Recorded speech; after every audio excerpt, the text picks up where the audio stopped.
Welcome sa Chika Ani, ang bagong tunog ng kwento at sigla. Dito, bawat salita'y may kulay, bawat tawa'y may saysay, bawat opinyon ay may halaga. Kaya samahan kami sa tambayang puno ng halakhakan at talakayan. Kung saan bawat boses ay pinapakinggan at bawat kwento ay binibigyang buhay. Sa bawat sulok ng ating paligid, may mga presensyang hindi nakikita, mga bulong na dumadaan sa ating hangin, mga aninong dumadampi sa gilid ng ating paningin. At sa gitna ng katahimikan, may mga what if na bumabalik, mga multong hindi laman ng dilim, kundi ng alaala. Sa payag ng ilang estudyante sa TEU, ating alamin ang kanilang mga multo at what if sa ating lipunan at universidad. Yung course po, parang gabi-gabi po kasing minumulta ko. Ang hirap po kasi na harapin yung course na hindi mo talaga gusto.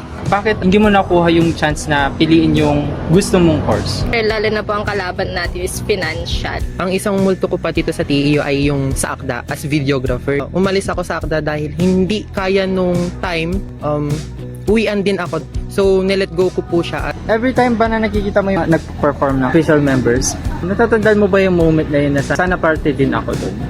Actually, yes po. Isa po namin kasing officers doon. Parang lumayo yung loob niya dahil sa kanya ako nagpaalam. Parang inaasahan din nila dahil onti yung videographer namin sa ACDA. So, inaasahan nila ako. What if nilagay po nila yung dream course ko po talaga dito sa TAU, which is yung accountancy po? What if regular pa rin ako hanggang ngayon? Naiyak naman ako. What if po, tinake ko po yung dream course ko, which is yung vet med po? What if hindi ako member ng ACDA? ACDA po is one of the organization po ng Social Development Office. My life would be aimless, would be empty. Kasi po, ACDA is one of my family po. Hindi lang siya nagbibigay sa akin ng development, but nakakatulong siya sa ang pagkatao ko kung paano ko buhayin ang sarili ko with the principle of fairness, principle of justice po. What if fourth year student na po? Kasi naging irregular po kasi di po agad ako nakapasok sa course na gusto ko. Magiging practice teacher na sana ako. Fourth year student na sana ako. E di gagraduate na sana ako this year. Okay, sana may aircon sa College of Education. What if hindi naubusan ng islat yung BSE Science? What if hindi talaga ako sa BTLED ngayon? Sobrang dami daw po ata kasi ng apply po sa BSE Science is nagkaubusan po ng islat. Kaya yung iba po daw ay napunta po sa BTLED. Masaya ka po ba na napunta ka dun sa program na yan? Although hindi mo siya ginusto.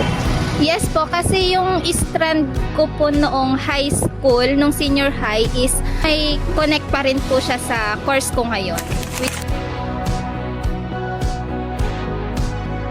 What if yung mga tao po rito sa lipunan is open-minded na po sa mga mahalagang bagay, especially po sa politics po natin. If ganun man ang mangyari, magiging well-educated tayo kasi mawawalan po tayo ng mga corrupt na officials. Lahat po ng mga pera ng tao is napupunta rin mismo para sa tao.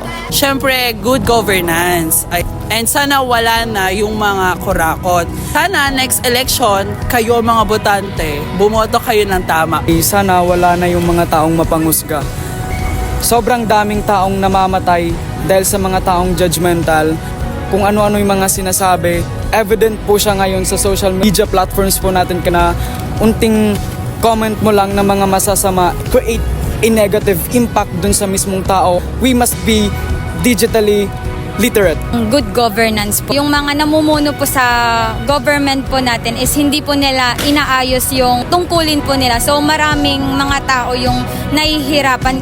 Paano kapag walang corruption na nangyayari? Ano po kaya ang magiging outcome ng Pilipinas ngayon?